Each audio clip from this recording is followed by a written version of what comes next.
Thank you for the light, Sir Darian. Gabrielle left notes that may prove useful. Murmel is working on them now. Brave Gabrielle.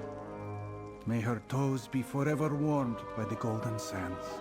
Over here, comrade. We have much to discuss. That didn't go the way I expected. I bet the worm cult didn't like it either. I'm glad you made sure Faranor has betrayed us for the last time. But losing Gabrielle... Gods, I'm going to miss her. Better check in with Prince Azah. Do I understand this right?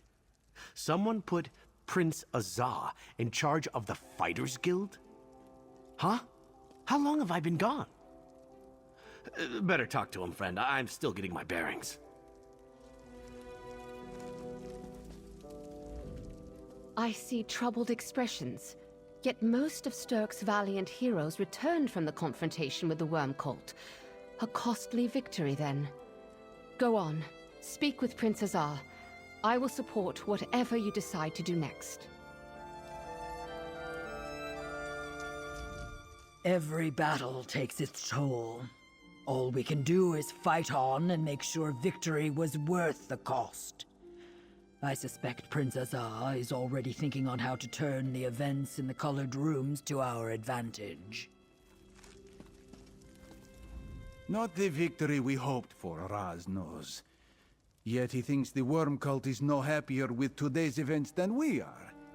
Remind Prince Azah of that, Five Claw. Even though Mannimarco has returned and escaped in the body of Wormblood, I consider this a victory. Gabrielle's sacrifice denied him the gift of death, and gave us a weapon against the Writhing Wall. And we should remember that help is on the way. We were but a vanguard. Our soldiers held the line and prepared the way for a mightier army to come. The forces of the three alliances. The representatives all agreed that the threat is indeed dire and sent word to their leaders to send troops. As soon as the ships carrying them sail from Tamriel, yet numbers are but one step to our victory. Gabrielle's sacrifice brought us a powerful ally in Darien Gautier and the Light of Meridia, a mighty weapon against the Worm Cult's darkness. You saw what the light did to the cult's soul reapers. It freed the stolen soul energy in the blink of an eye and shattered the devices. Mannimarco was forced to retreat. The Writhing Wall consists of soul energy too, so our next step is clear. We must try. Vaunus Galarian, the Worm Cult's new plane meld, Mannimarco himself, they are on the other side of the wall. You and Gabrielle gave us a way to breach it. All that remains is to make ready our assault. Thank you, my friend. No single act of justice can completely address the vile deeds of the Worm Cult. Yet at least some have faced judgment. You dealt with Faranor, and Wormblood caused his own doom. Next, we take this fight to Mannimarco, no matter where he hides.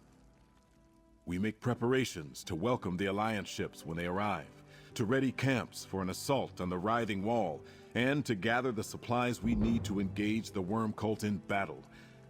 This is far from over, comrade, and there is much to do. How else would their troops get here? We can't risk another portal mishap, and ships are more practical for transporting armies across the sea. Once we're ready, I intend to break through the wall and mount an all-out assault on Eastern Solstice.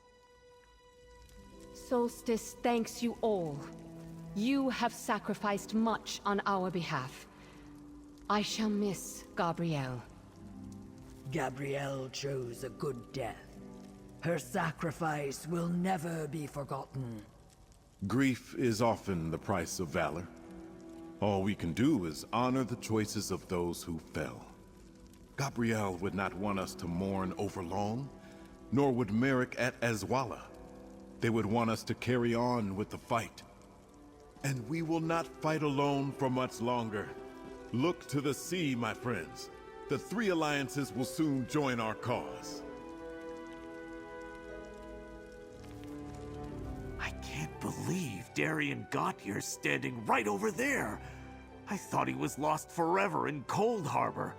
Then I heard my old drinking buddy was actually some kind of Knight of Meridia. Is he really the same Darien? It's strange to be back, especially since I don't really remember being gone. Anyway, I like what I've seen of this place so far. If Gabrielle thought Solstice was worth protecting, I'll do my best to see it through. I remember fighting my way through Cold Harbor. I felt like there was something I had to do, but I didn't know what it was until I saw the planar vortex. Then I realized it was time to release the light inside, that everything would be all right. I know, it sounds strange. It was always there, dormant, until the moment was right. I think the light was waiting for me to carry it to the place it needed to go, to Cold Harbor. Would have been nice if Meridia had asked me first, though. Beats me. Gabrielle called me back, but I think Meridia had a hand in my resurrection, too. Can I call it that? Is it the proper term? Anyway, if Meridia has a mission for me, she hasn't been forthcoming. But I'll probably know it when I see it. You and Prince Azah have proven yourselves friends to the people of Solstice. Gabrielle Benelay, too. While I grieve for her loss, her study of the gift of death may yet save many lives. Gabrielle and Murmel consulted old tomes in the palace library and examined the relic before you left for Broken Light Temple. I think she suspected the relic concealed a light of Meridia, a blessing from the Bright Lady in our hour of need. Meridia is one of the 3 queens my people revere. I believe she meant for her light to find its way to us, both in the form of her ancient relic and in the form of her golden knight. It means we will not face the coming battles alone. Sometimes victory or defeat is not easy to discern. Manimarco's return was the one thing we needed to stop at any cost. Still, I have hope. Perhaps Manimarco does not know as much as he thinks he does. If Manimarco has been in Cold Harbor since the fight at Sancretor, then I doubt he knows much about Darien Gautier, or what Darien can do with the light of Meridia. Which brings up the question of the gift of death. The spirit you met in Coralania Crypt said Wormblood needed the gift of death to gain full control over his source of power. But it is a light of Meridia again. That means full control over this power source may not be possible, even for Manimarco. I am not sure. Manimarco is brilliant. If there is another way to harness this power source, I fear he will find it. But I imagine things will be harder for him without the relic. At the very least, perhaps you have bought us some time. This one finds it ironic that Wormblood's greed for the gift of death led to his undoing. And Faranor's as well. A bitter consolation prize, perhaps. Yet, it is proof the worm cult can be beaten. But not the way they had planned. Manimarco isn't in his own body. He was forced to possess his underling, Wormblood. Raz assumes this means Manimarco is disoriented, unable to call upon his full power. We must use this time to our advantage, yes? His body lives, perhaps, but what remains of his soul? Did Manimarco extinguish it when he seized control of Wormblood? Or was it cast out to go where souls such as his go? In either case, Raz thinks Wormblood is no more.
At last, someone arrives. On behalf of the North...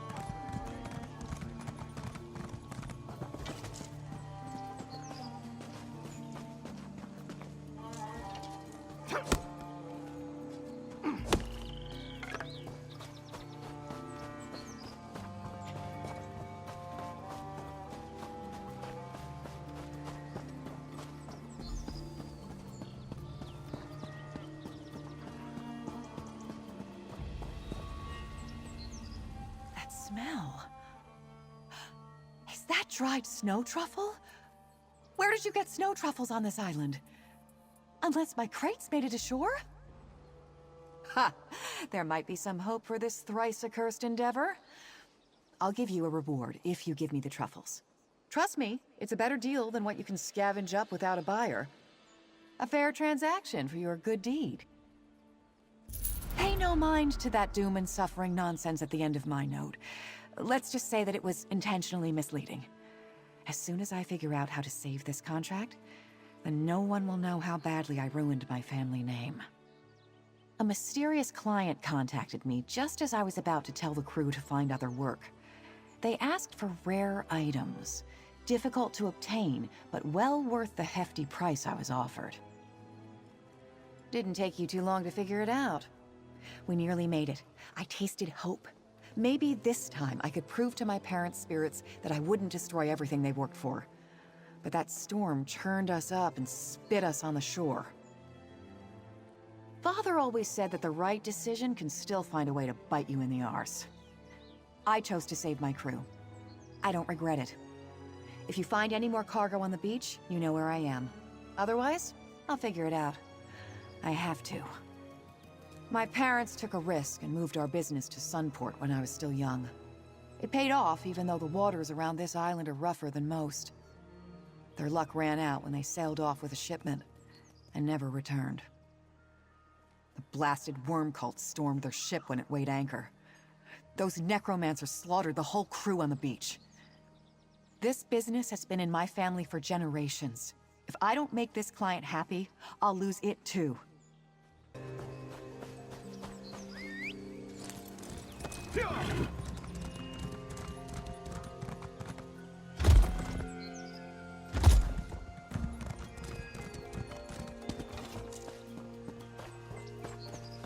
At last, someone arrives. On behalf of the Nord Cultural Exchange, I request assistance. Greetings! I am Ysmer of the glorious expedition for the Nord Cultural Exchange, and the village before you is Shore's Stand. It houses a great community of proud Nords who, frankly, will not listen to a word we say. The Stirk Fellowship tasked us with getting the people of Shore's Stand to ally with us against the Worm Cult. A fine idea, except that Brit the Bold is in charge. She's too inexperienced, and the villagers are too stubborn to listen. It's not her fault. The villagers sent the rest of our envoy away. Brit's too stubborn to leave. She gets that from her brother. She needs help, and I have failed her once already. Will you aid her? The exchange pays well, as does the Fellowship. Brit's in the square. Last I saw, she was doing her best to dazzle the speakers of the village. Her brother Rigert will be proud. I must return to Sunport. Prince Azah of the Stirk Fellowship expects a report on our progress. Or lack thereof. I respect Brit a lot. Following in your brother's footsteps is not an easy thing. Still, she believes in the cultural exchange. Brit's young, but with time, she may prove to be a greater ambassador than Rigert. If this mission doesn't ruin her. You know Rigert? When King Yoren created the Nord Cultural Exchange and put Rigert in charge, Brit was still quite young. They were close once, but his travels take him far from home. But she read his letters and decided to become a diplomat too. King Yoren started the exchange to help bring the various factions of the Ebonheart Pact together. Since he was committing forces to the war against the Worm Cult, he figured we'd be helpful in connecting with the locals. So far, Not so much. Very much so. Our leader, Rigert the Brash, is a genius at diplomacy. He plays the fool, but always achieves his goals. I wish he were here, and not busy with a secret mission of his own. I just hope his little sister is half the diplomat that he is.